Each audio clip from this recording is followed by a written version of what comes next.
Amateur Traveler is in its 20th year now, but can you imagine if I had people on the show who had never been to the destination, but had just read about it or seen a movie about it? That wouldn't make any sense at all, and you wouldn't listen. We all know how important it is to receive advice from people who know a destination to get the most authentic local experience. And a great option for experiencing this is Explore Worldwide and their authentic small group adventures, led by local tour leaders, perfect for solo travelers who want to meet like-minded people with a desire for adventure. I'm often an independent traveler, but 2 of my last 3 trips were with small group tours because they organize everything and it's a lot easier. If you want to recreate the tour I did to Malta, they have a Malta and Gozo Discovery Tour. I'm intrigued by one of their tours called A Taste of Sicily. The company again is Explore Worldwide, and visit exploreworldwide.com to learn more. And thanks to Explore Worldwide for sponsoring this episode of Amateur Traveler. The nights are long, the days are short, and the weather is chilly to downright cold depending on where you are.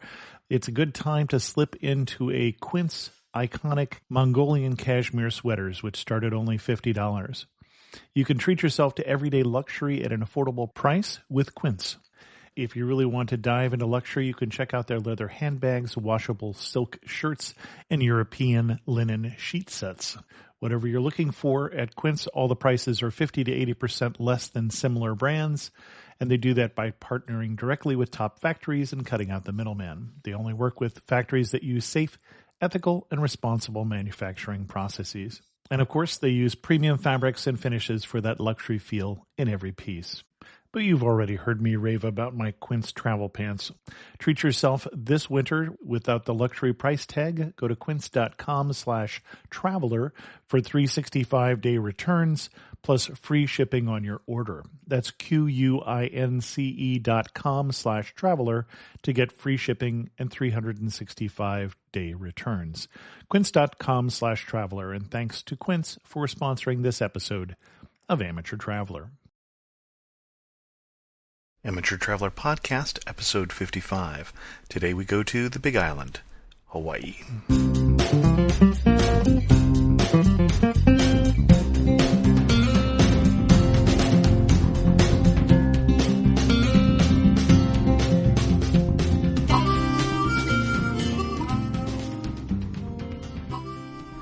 This episode is brought to you by HotelBook.com, the official site of independent hotels worldwide. HotelBook.com. Stay your way. Stay independent. For you new listeners, normally at this time in the show I do some travel news, but at this point I am currently without internet at home because of a DSL outage, so I won't be doing any news at this point. You'll get some next week instead, and if you hear a profound shaking noise, that's me going through withdrawal. So let's talk about Hawaii. There are numerous islands, obviously, that you can go to in Hawaii, the most well-known of which being Oahu, the most populous, Hawaii, the Big Island, Maui, and Kauai, and possibly also then Molokai. And this show is going to focus just on the Big Island of Hawaii. And as you may have guessed from that, it is the largest island in the Hawaiian Islands chain.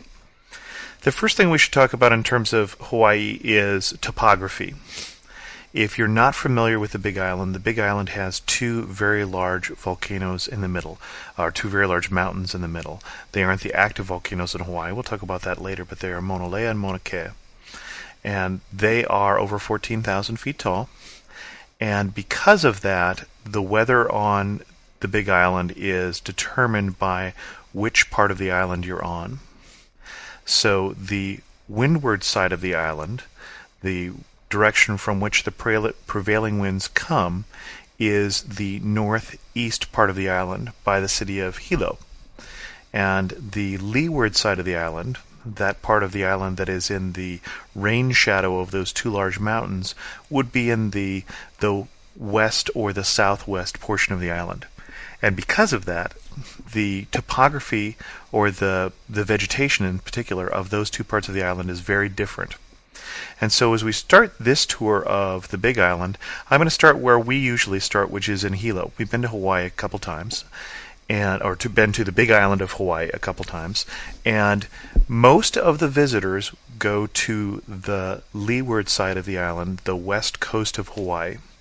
And the west coast of Hawaii tends to be sunnier, it tends to be more arid, it is where a lot of the resorts are. The windward side of the island, Hilo, is much more tropical, much more lush, and much more local. And for that reason, actually, we enjoy, me and my family and our traveling companions, really enjoy Hilo and that part of Hawaii, that part of the Big Island. So if you go to Hilo, a couple things that you should know. One is, Hilo is just a little more Hawaiian than some of the rest of the island. It doesn't tend to be big resorts. It tends to be smaller hotels. The kind of hotels, for instance, that our sponsor, HotelBook.com, promotes, those independent hotels. And we've had some really wonderful experiences with the independent hotels in Hilo, which is one of the reasons I mention it. The very first time that we flew into Hilo, we arrived at our hotel, and it was a small independent-run hotel, and the person who was the proprietor of the hotel said, "Oh, well, it's still light out, but there's just enough time for you to drive now and get to Volcano National Park by dusk." And the reason why you want to get to Volcano National Park by dusk is that there happens to be surface flow lava at this point.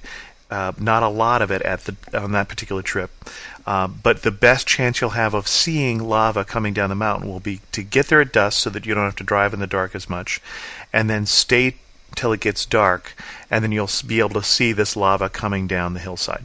And he showed us his pictures of when he'd gotten way too close to lava in our opinion, although we'll talk about that a little more later too. And then also loaned us flashlights to go out there. And this kind of hotel in this part of Hawaii, if you went out from the hotel in the back, there were banana trees, and just a very beautiful part of the island. And the last trip that we went, which was back in 2002, we also stayed in yet another independent hotel, and this time on Banyan Drive. And Banyan Drive has a lot of small hotels in it.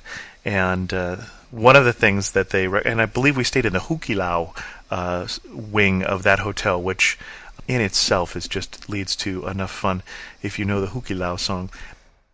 We're going to the Hukilau. No, I'm not going to sing that for you.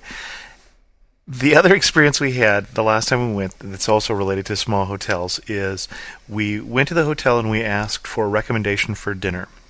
And there's a lot of little nice restaurants with character in Hilo. I really enjoy Hilo for that reason.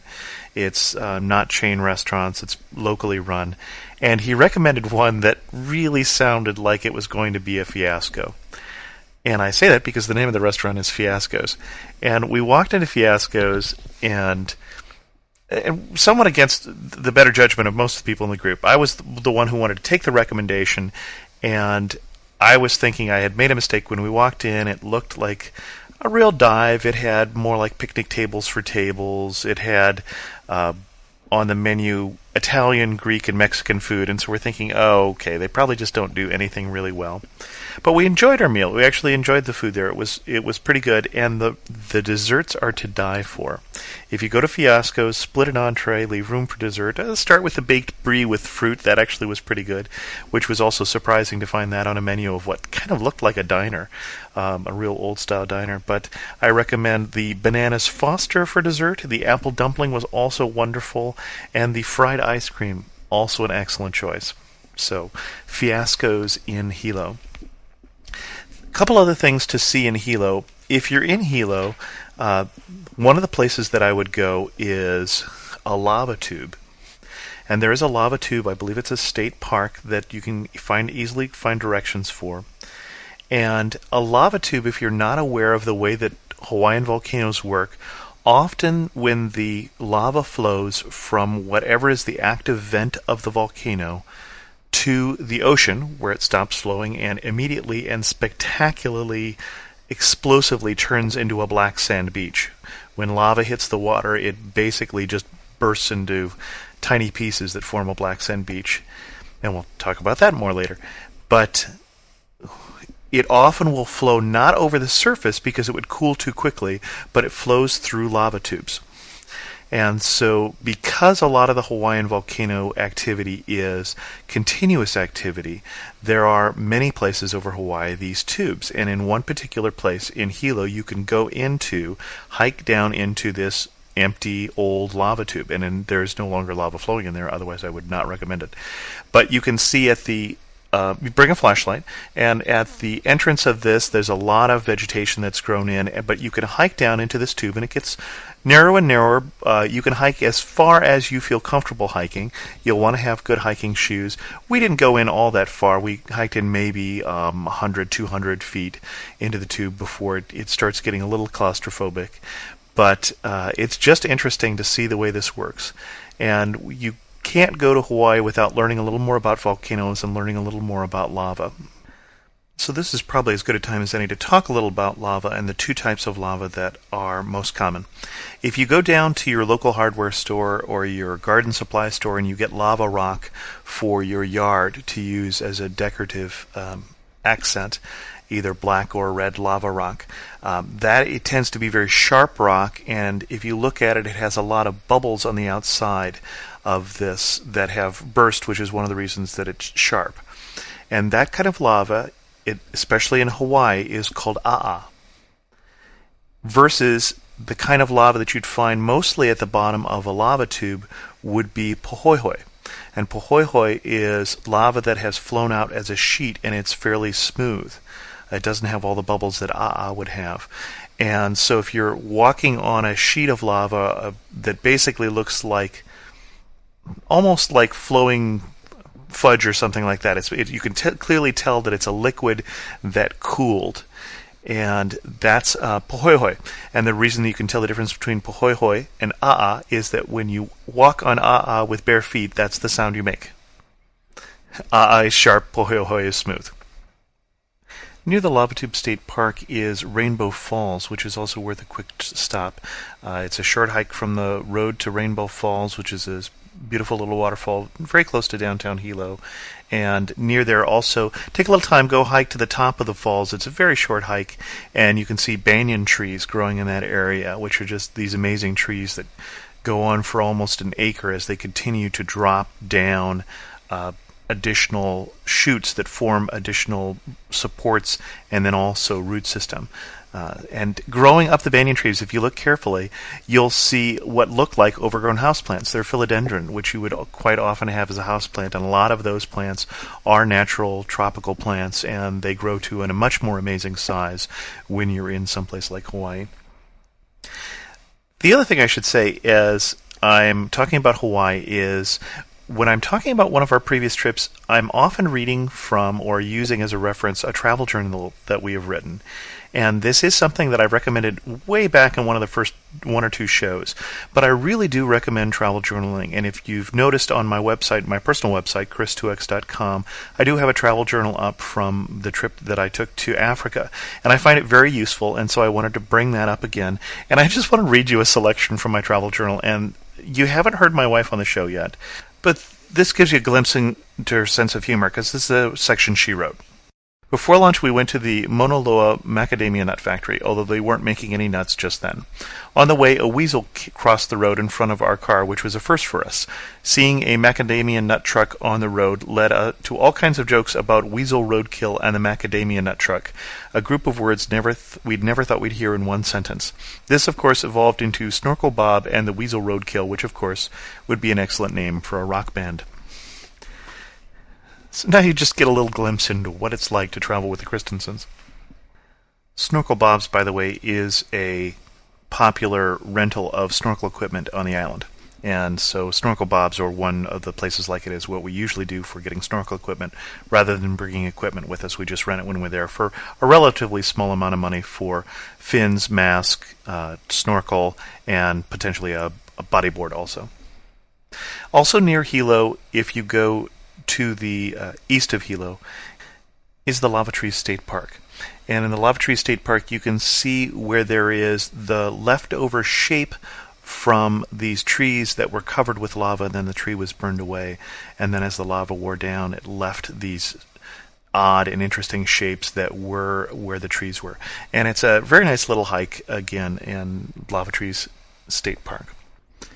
And if you're going from Hilo to the western part of the island, you either need to go around the northern coast, which is the Hamakua coast, all the way to the Waipio Valley. And in that particular part of Hawaii, you'll see a number of beautiful valleys and waterfalls like Kakaka Falls and Kahuna Falls, which are gorgeous 400-foot waterfalls. Very beautiful. You'd really enjoy it, and I'm going to recommend you go the other way, which is go south from Hilo to Volcanoes National Park. Because Volcanoes National Park for me is the must-see thing on Hawaii, although how much of a must-see it is really going to depend on your timing and a lot of luck. So we've been there twice, and we've also done the helicopter tour there once. And your luck in terms of how spectacular the park is, it's going to be great either any time, but sometimes it's just amazing.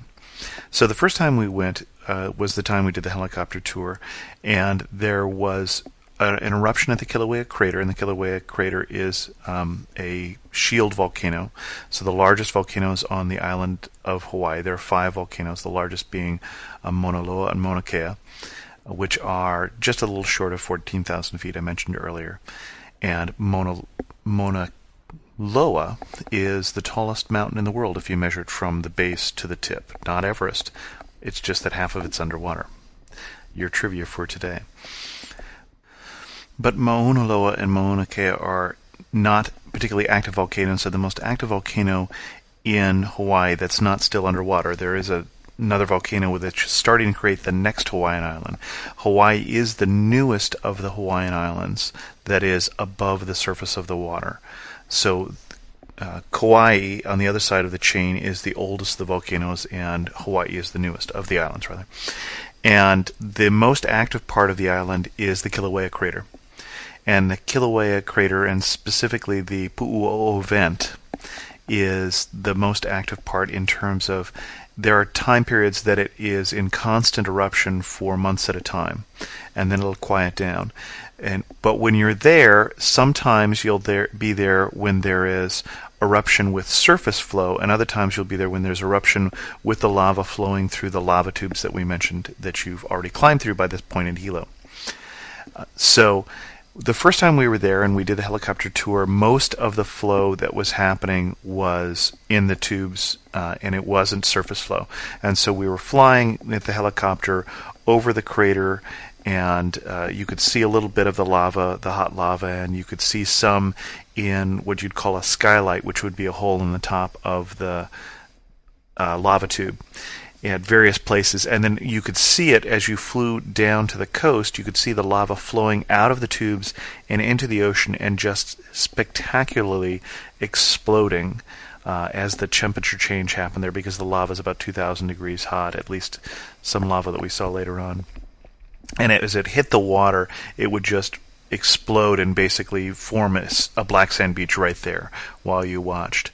And the one thing I should say is, if you are going to do the volcano tours in the helicopter, then you might want to be aware that there is quite a lot of trade winds that you're kind of fighting with here, and you're going over to the left side to look at the vent, and then you're going over to the right side to look at the vent. And my wife and I, neither one of us are prone to motion sickness, but we actually did get motion sick on that particular helicopter tour. We've done helicopter tours in Hawaii before on Kauai, and didn't have any problem with that. But between the motion of the helicopter and also this rather strong headwind up there in the trade winds, because you are on the windward side of the island, it's just something to be aware of, is that it is a place where you can get motion sick. So the second time we went to the island, though, and we went to the Volcanoes National Park, we just happened to time it that for the last month, the Pu'uo'o vent, you just got to love Hawaiian. You got to try and pronounce everything, because you'll just enjoy yourself a lot more. The Pu'uo'o vent of the Kilauea crater had started erupting about a month earlier, and it takes a while for the lava, because it's flowing very slowly, to get down to the point where you're close enough to the Crater Rim Road, which is a road that used to go around the rim of the island, but is no longer because it's been blocked by this flow from the Pu'u'o vent. But it takes a while for it to get close enough to the road that you can drive down there and then walk out to where the flow is. And so that's what we were able to do that second time.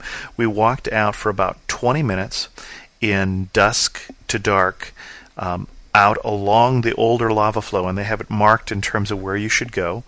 And you're on old lava flow that's quite cool, and it's been cool for years.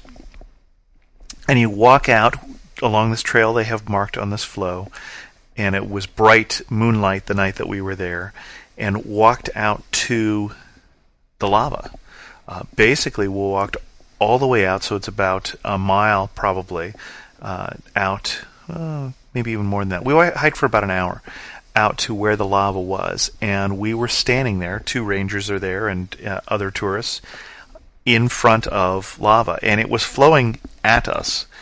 So I mentioned it was flowing slowly. That's a good thing when the lava is flowing towards you.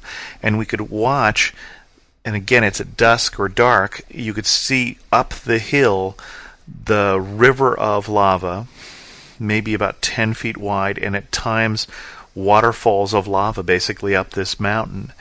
And we were standing right where it was coming, and it would flow slowly, and you'd see it be red hot, and then it would crust over and cool, and then another segment would flow out from there, and it was just fascinating to watch. We did have some not particularly bright individuals who were stopped by the rangers when they were trying to stick sticks in the lava and kind of poke it, and the rangers said they have seen more than once somebody accidentally flick a piece of burning lava at someone, and at 2,000 degrees it's not something you particularly want to get on you. And while we were there, it actually started to rain a bit, gentle tropical rain, but all you have to do is just get a little closer to the lava, and it's very hot, and you dry off really rather quickly. And so we actually had a lot of it to ourselves because a lot of the tourists left at that point. I'll put in the iTunes enhanced version of this the best shot I got that night, but unfortunately this is one of those trips that was the first time with the digital camera, and I didn't do it quite right. I didn't set it down or use a tripod to get a better shot, but you'll get an idea of just how close we were, at least to the lava. I wish the shot were better to show you, but just fascinating. One of those rare moments where everything aligned so that we could be there and standing at just a spectacular sight. A little nervous because it's pretty awesome.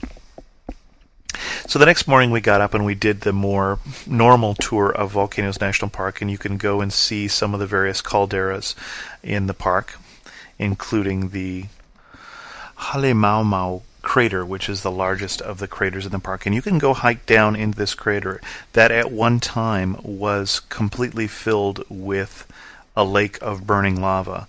This is left over from an eruption in the 50s, I believe. Let me look that up. No, it was a little earlier than that. The crater, the Halemaumau caldera, was filled with a lake of molten lava from 1823 to 1924, so for almost a little over 100 years. And one of the hikes out to the caldera goes over Devastation Trail, and when you're going over Devastation Trail, it's interesting to see what's left over from some of the eruptions, more recent eruptions at the crater, at the caldera. And we also spent our time looking for Pele's Tears, and that is little bits of lava that are thrown up into the air while still molten, and they cool before they hit the ground as small drop-like pieces of lava.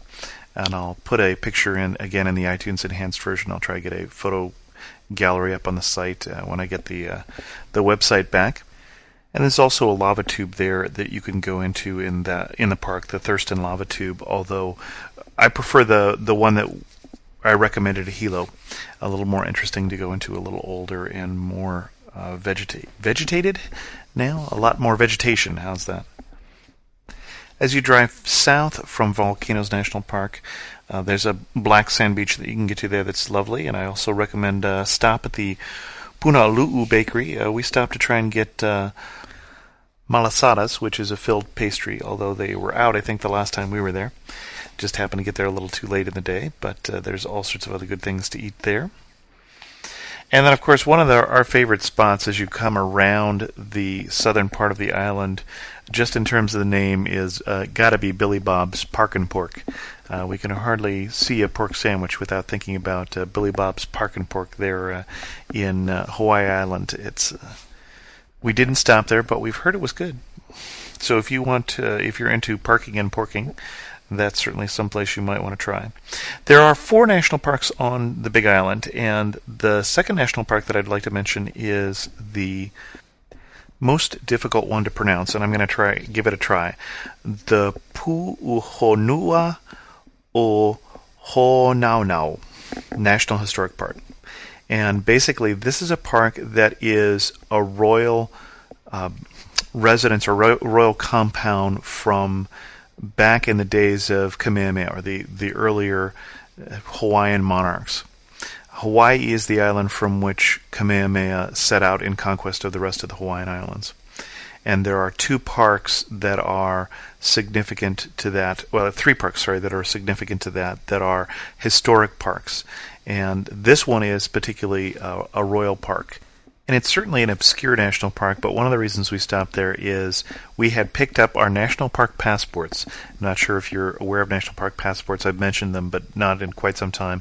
You can get a passport at the national parks, and then you can try, if you can, to get stamps from every national park as you visit them. There are, last count that I looked, 365 national parks, including national historic sites and national monuments in the United States, including the 4 here on the Big Island of Hawaii. So we went to all 4 to try and get our stamps, and it actually leads you to some places that you might not have thought of stopping at.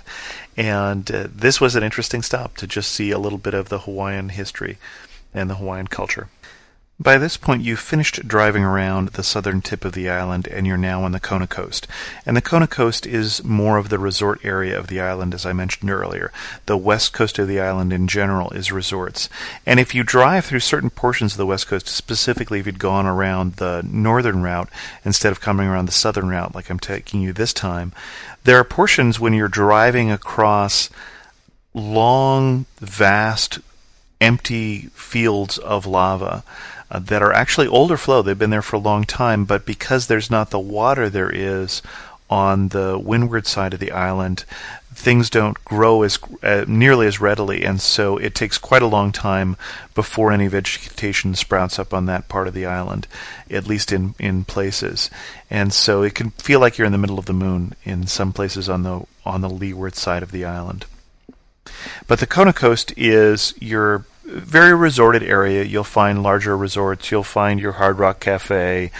Everything's a little more expensive on the Kona Coast. It's one of the reasons that we tend to like the Hilo area just a little better. But there are some parts on the Kona Coast that are just really wonderful. And one of them is if you want to go snorkeling, and I think you should try it, and there's a really easy beach to start from. It's at the 5-mile marker south of Kona, and it's the Kahalu'u State Beach. And there's a small little chapel there, but what it's really known for is the snorkeling, and specifically it's a place where you have a very good chance of seeing sea turtles. You should be aware that there is a state law in Hawaii that you can't get closer to a sea turtle. I think it's like 10 feet. You're supposed to stay more than 10 feet away from the sea turtles. Now, the problem is no one seems to have told the sea turtles. And so at this particular beach, we would walk up to the shore and there would be a sea turtle right there. Or we'd be swimming out in this rather shallow bay. It was a good place to go with small children when we were teaching them to snorkel. And as I'm swimming, here would come a sea turtle by me. So there's wonderful fish in that particular bay, in that particular sheltered cove here. That's got a reef that's protecting it. But also, at least some of the times we've been there, just a wonderful place to see sea turtles. I mentioned there were 2 more national parks in the Big Island of Hawaii, and so I'll try and pronounce the 2 of them. The first one, as you drive north from Kona, is the Pu'ukohola Heiau National Park, and a heiau is a temple. It's really more of a mound of rocks that was used for religious purposes, and there are several on. There's 2 in this particular national park, and the last national park with an unpronounceable name didn't have as many services. In fact, there wasn't even any rangers there, and it was harder to find. But that's the Kaloko Honokohau National Historic Park. And again, it's a park that is more part of the Hawaiian history, the I want to say colonial days, but the pre-American influences within Hawaii. And just a word about Hawaiian as I try trippingly to say Hawaiian words. They do tend to be long words. One of the reasons is Hawaiian only has 12 letters. So it has 5 vowels, A, E, I, O, U, or A, E, O, U. And then it has the rest are consonants H, K, L, M, N, P, and W. And so a lot of similarities between different Hawaiian words because there are fewer letters in them. The other thing to note, if you're looking at the enhanced version and you see that some of the signs have a line over one of the vowels, that says that that's a long vowel. So if you go to Maui, for instance, and you go to Haleakala, you'll notice that there's actually a long line over the last A, and it's actually Haleakala. So there's your brief Hawaiian lesson in terms of how to pronounce these. And there are some long words in Hawaiian. The most enjoyable has got to be the Hawaiian state fish, which is the humuhumu nukunuku apaa'a. It's so voted as state fish by Hawaiian school children. The one thing I should say about the Big Island of Hawaii is you haven't heard me mention a lot of time spent lying on the beaches. And one of the reasons for that is the Big Island doesn't have quite as many beaches as some of the other islands because it is newer island. There are some nice beaches. If you go north from the Kona coast, there's another beach in the north called Hapuna State Beach, and Hapuna State Beach is a nice wide beach, but it's a little out of the way. There aren't as many beaches quite as conveniently located with the size beaches that you'd find in some of the other islands. Still a wonderful island, the highlights being the waterfalls, the tropical part, the snorkeling, the volcanoes, and of course, Billy Bob's Park and Pork. Well, it's after midnight as I record this, so I think I'll wrap up the episode on Hawaii at that point. Tomorrow, some interesting news. I'm driving up to San Francisco and meeting with Podshow about potentially becoming a part of the Podshow network. So that should be interesting, and I'll let you know how that goes, obviously. Certainly would encourage people to comment on this on the website, assuming that the website comes back. The Amateur Traveler website is currently not there as I record this, but I'm hoping that EXO and PacBell and COVAD will somehow figure out whose fault it is and fix that. But if you're listening to this, I must have gotten some part of it working. Again, I would encourage you to send me emails to host@amateurtraveler.com. Hopefully I'll have email working too sometime soon. I am hopeful and optimistic, and if not, I'll just have to start changing how I host the site. I did get an email this week, again from Lorraine, who's the co-host of the Home Based Travel podcast, and she has sent me a link, which I'll put in the show notes, assuming I get show notes, for another solo program for solo travelers for Holland America. So hollandamerica.com/onboard/single.do for those of you who are listening and are near a computer at the time. With that, I'll wrap it up, and thank you very much for listening. This episode was brought to you by HotelBook.com, which features nearly 5,000 unique and independent hotels in more than 140 countries. Whether it's a resort, a cabana, or a castle, HotelBook.com invites you to stay your way and stay independent. Visit HotelBook.com to see the latest destination with rates from $60 a night. From an upscale city hotel to a relaxing beach retreat, HotelBook.com will show you the best deals for that one-of-a-kind travel experience. HotelBook.com. Stay independent.